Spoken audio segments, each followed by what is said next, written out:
శ్రీమాత్రే నమ. ఈ వీడియోలో మనం కర్కాటక రాశి వారికి మరి మార్చి 29వ తారీఖులో అష్టమ శని ప్రభావం నుంచి తప్పుకోవడం జరుగుతుంది. అలాగే మరి ఈ మార్చి 29 నుంచి మే 18వ తారీఖు మధ్యలో 9వ స్థానంలో రాహువు శని రెండు గ్రహాలు కూడా సంచరించడం జరుగుతుంది. ఇది కర్కాటక రాశి వారి మీద ఏ విధంగా ప్రభావం చూపుతుంది అనుకుంటే, ఒక విధంగా ఇది మరి చాలా కాలంగా పట్టి పీడిస్తున్నటువంటి అష్టమ శని, అంటే ఏ కార్యక్రమం చేసినా చివరిలో ఆగిపోతూ మంచి చేద్దామనుకుంటే చెడు ఎదురైన విధంగా ఈ శని ప్రభావం మరి కర్కాటక రాశి వారిని చాలా ఇబ్బంది పెట్టింది. మరి 29వ తారీఖులో అక్కడికి అంటే భాగ్యస్థానంలోకి వెళ్తూ అక్కడ రాహుతో కలియడం జరుగుతుంది. అది ఇప్పుడు ఏమవుతుంది, మనకి మే 18వ తారీఖు వరకు భాగ్యస్థానంలో ఉన్నటువంటి రాహు, అంటే రాహువు కూడా ఇంకొక శనిగ్రహం లాంటిదే. అయితే ఇది ఒక విధంగా పనిచేస్తూ ఉంటే రాహు వేరే విధంగా పనిచేస్తూ ఉంటాడు. ఇప్పుడు ఆ రాహు ఏంటంటే మనకి మే 18వ తారీఖున ఈ కర్కాటక రాశి వారికి అష్టమ భావంలోకి రావడం జరుగుతూ ఉంటుంది. అంటే కుంభరాశిలోకి ప్రవేశిస్తాడు. అంటే ఏమైంది, టెంపరీగా ఒక 50 రోజులు మాత్రమే వీళ్ళకి ఈ అష్టమ భావంలో శని ప్రభావం నుంచి టెంపరీగా రిలీఫ్ రావడం జరిగింది. సో ఈ 50 రోజుల్లోనే వీళ్ళకి ఏమైనా ఒక అద్భుతం జరిగే విధంగా ఈ యొక్క యోగం చెప్తూ ఉంటుంది. అంటే ఈ రెండు ఒక విధంగా ఈ సింహరాశి వారికి ఈ కర్కాటక రాశి వారికి రాహు అష్టమాధిపతి అవుతాడు. అలాగే శని భగవానుడు కూడా అష్టమాధిపతి అవుతాడు. ఈ రెండు మనకి 9వ భావంలో వెళ్ళటం వల్ల ఒక విపరీత రాజయోగం లాంటిది ఏర్పడడం జరుగుతుంది అన్నమాట. సో దీనివల్ల ఏమవుతుంది, 9వ భావం అన్నది కొంతవరకు ఎఫెక్ట్ అవుతుందన్నమాట. అంటే 9వ భావ ఫలితాలు మనకి అనుకూలంగా రాకుండా కొద్దిగా వ్యతిరేక ఫలితాలు రావడం జరుగుతుంటుంది. అంటే దీనివల్ల కామన్గా ఏమవుతుందంటే కర్కాటక రాశి వారికి వాళ్ళలో ఉన్నటువంటి మంచితనం, దైవభక్తి, సాంప్రదాయాలు ఇవన్నీ కూడా కొద్దిగా తగ్గి వాటికి వ్యతిరేకంగా ప్రవర్తిస్తూ ఉంటారన్నమాట. అంటే ఇంతకాలంగా మనం చాలా బాగా దైవాన్ని నమ్మాం, ఎన్నో పూజలు చేసాం, ఎన్నో తీర్థయాత్రలు తిరిగాం, అయినా మాకేమీ ఫలితం రాలేదన్నటువంటి భావన ఒకటి కలుగుతూ ఉంటుంది. సో దాని తర్వాత ఏంటంటే ముఖ్యంగా 9వ స్థానం అన్నది మరి పితృస్థానం, అంటే తండ్రి గారి యొక్క స్థానం చెప్తుంది, గురువుల యొక్క స్థానం చెప్తూ ఉంటుంది. మరి ఈ రెండు గ్రహాలు ఆ రాశిలో ప్రభావం చూపడం వల్ల ఏదైనా ఒక కీడు, అంటే ఏదో ఒక ఇటువంటి కీడు లాంటిది తండ్రి గారికి కానీ గురువు గారికి కానీ తండ్రి సమానమైన వ్యక్తులకి కలిగే అవకాశం ఉంది. అంటే ముఖ్యంగా వాళ్ళకి ఏదైనా అనారోగ్యపరమైనటువంటి సమస్యలు రావచ్చు, వ్యక్తిగతంగా వాళ్ళకి ఏవైనా ప్రాబ్లమ్స్, అది పరువు ప్రతిష్టలకు సంబంధించింది కానీ ఆర్థిక పరమైనది కానీ ఏదో ఒక సమస్య కానీ అనారోగ్య సమస్య కానీ ఇబ్బంది రావచ్చు. ఒక విధమైనటువంటి చెడు వార్త ఈ రాశివారు, అంటే తండ్రి గారు తరపు బంధువుల నుంచి వినే మరి అవకాశం కనబడుతూ ఉందన్నమాట. అది ఇంకో విధంగా మనం ఆలోచించినప్పుడు గతంలో మీరు ఏదైనా విదేశ ప్రయత్నాలు చేయడం కానీ ఏదైనా ఉన్నత ఉద్యోగం కొరకో పదవి కొరకో ప్రయత్నం చేసి ఉంటే మరి ఈ సమయంలో మీకు ఆ పదవి లాంటిది వచ్చే అవకాశం ఉంది, లేదా విదేశ అవకాశాలు లాంటివి వచ్చే అవకాశం ఉంది. అంటే మనకి గత కొంతకాలంగా, అంటే మనకి మే 18 దాకా అష్టమంలో శని ఉండడం వల్ల ఏమవుతుందంటే మీరు ఏదైనా ఎంత అర్హత ఉన్నా ఆ పదవి మీకు ఖచ్చితంగా మీరు అర్హులైనా కూడా ఎవరో ఒకరు మరి మీకు ప్రమోషన్ రాకుండా అడ్డుపడడం కానీ ఇబ్బంది పెట్టడం కానీ చేస్తూ ఉంటారు అన్నమాట. ఎప్పుడైతే మనకి ఈ అష్టమ శని పైకి వెళ్ళిపోయి రాహుతో కలిసాడో ఆటోమేటిక్గా మీకు ఆ అడ్డు తొలగిపోవడం వల్ల మీకు రావాల్సినటువంటి పదవి ఏదైనా ఉంటే అది రావడం జరుగుతుంది. లేదంటే ఏదన్నా ఒక అపవాదు లాంటిది మీ మీద ఏదైనా బ్లేమో, అపవాదో, నిందో, దుష్కీర్తితో ఉంటే అవి నెమ్మదిగా అంటే టోటల్గా అది తప్పు, అది నిజం కాదు, చాలా మంచివారు అన్నటువంటితో ఒక క్లీన్ సర్టిఫికేటు మీకు రావడం జరుగుతుంది. అలాగే మీరు ఏదైనా కోర్టు సమస్యల్లో ఇరుక్కొని ఉన్నా, లేదంటే ఏదైనా మీకు ఏదైనా ఏ లంచం తీసుకున్నారనో, ఇతరులు చేసిన నేరం మీ మీద మోపి ఉద్యోగం గట్రా పోగొట్టుకుని ఉన్నా, అటువంటివి మీకు తీర్పు మీకు అనుకూలంగా రావడం వల్ల పోగొట్టుకున్నటువంటి ఉద్యోగం కానీ, పదవి కానీ, అపకీర్తి అంటే కీర్తి కానీ తిరిగి మళ్ళా పొందే విధంగా ఈ గ్రహస్థితి మీకు అనుకూలిస్తుంది.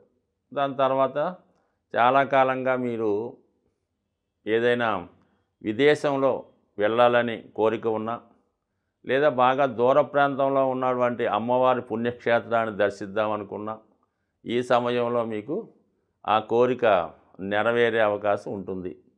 ఇది చాలా వరకు ఈ రాశి వారికి కలిగే శుభ సూచకంగా మనం భావించవచ్చు. అయితే అనూహ్యంగా కొంత ధనం కూడా మీకు వచ్చే అవకాశం ఉంటుంది. అంటే మీరు ఏదైనా ఒక గొప్ప విషయాన్ని తెలుసుకోవడం వల్ల కానీ, కనిపెట్టడం కానీ, లేదంటే మీ దగ్గర ఉన్నటువంటి ఏదైనా హక్కులు కానీ, రాయల్టీ కానీ ఉంటే అవి మీకు ఎక్కువగా అభివృద్ధి చెంది దానివల్ల ధన సంపాదన వచ్చే అవకాశం ఉంది. అలాగే మీరు మీ యొక్క జీవిత భాగస్వామికి, అంటే మీరు భార్య అయితే మీ భర్తకి, భర్త అయితే మీ భార్యకి కొంతవరకు విదేశ అవకాశాలు కానీ, వాళ్ళ పదవిలో గొప్ప ఉన్నత స్థాయి పదవి రావడం కానీ జరిగే అవకాశం ఉన్నది.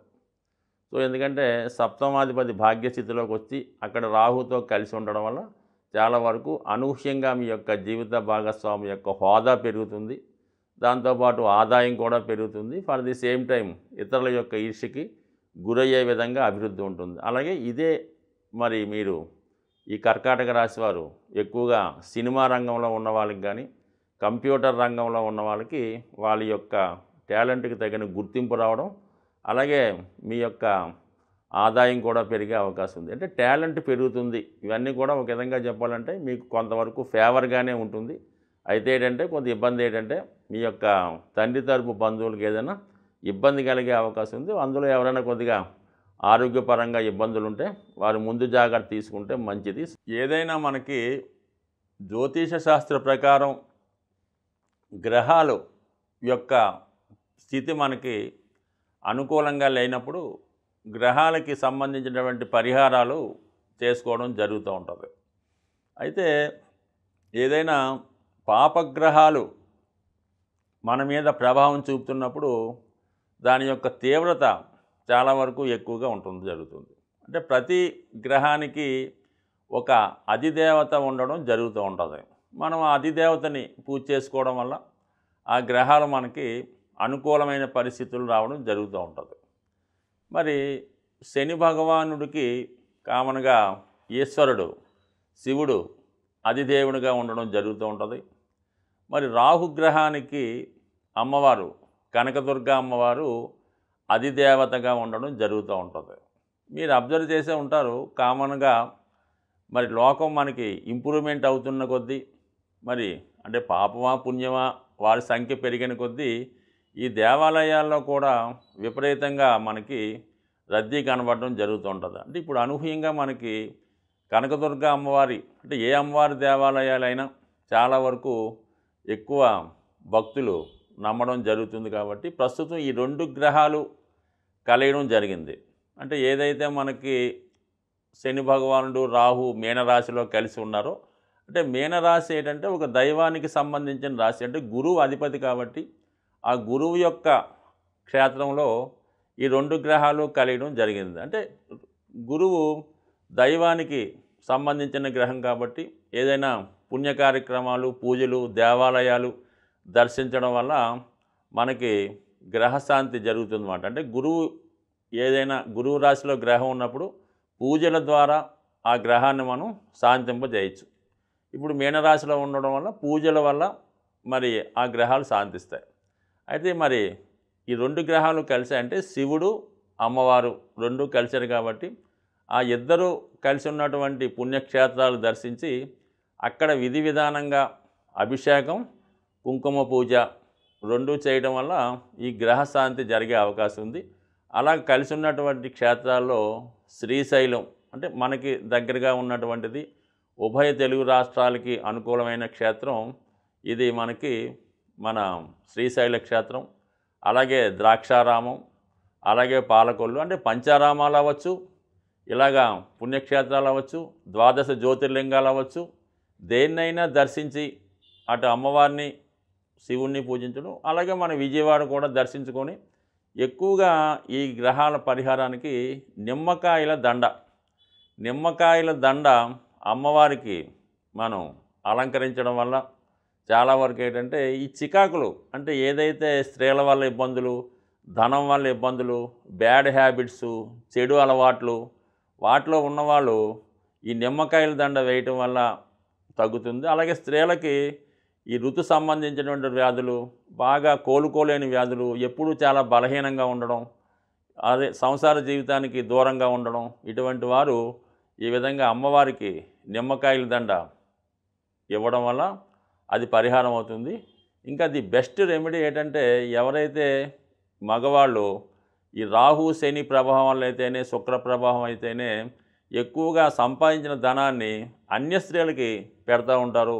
అంటే కొంతమందికి, అంటే వేరే రిలేషన్ కాదు, అది గిఫ్ట్ రూపంలోనో, ఆఖరికి కొత్తగా ఉద్యోగం వచ్చినటువంటి సాఫ్ట్వేర్ అబ్బాయిలు, అంటే ఏ ఎంప్లాయీ అయినా వాళ్ళు వచ్చిన జీతంలో సగం ఈ గర్ల్ ఫ్రెండ్స్కి గిఫ్ట్గా ఇవ్వడం, వేరే వాళ్ళకి ఇలా ఖర్చు పెట్టడం జరుగుతుంది. కాబట్టి అటువంటి వాళ్ళు, అంటే ఇది కామన్గా పెద్దవాళ్ళు అన్ని వాళ్ళకి కూడా ఈ ధనం దుర్వినియోగం చేయడం, స్త్రీ బలహీనత తగ్గాలంటే మంచి స్ఫటికమాల, శుభ్రమైనటువంటి స్ఫటికమాల ధరించడం వల్ల స్త్రీ వ్యసనం నుంచి, వాటి ఆకర్షణ నుంచి బయటపడే అవకాశం ఉంది.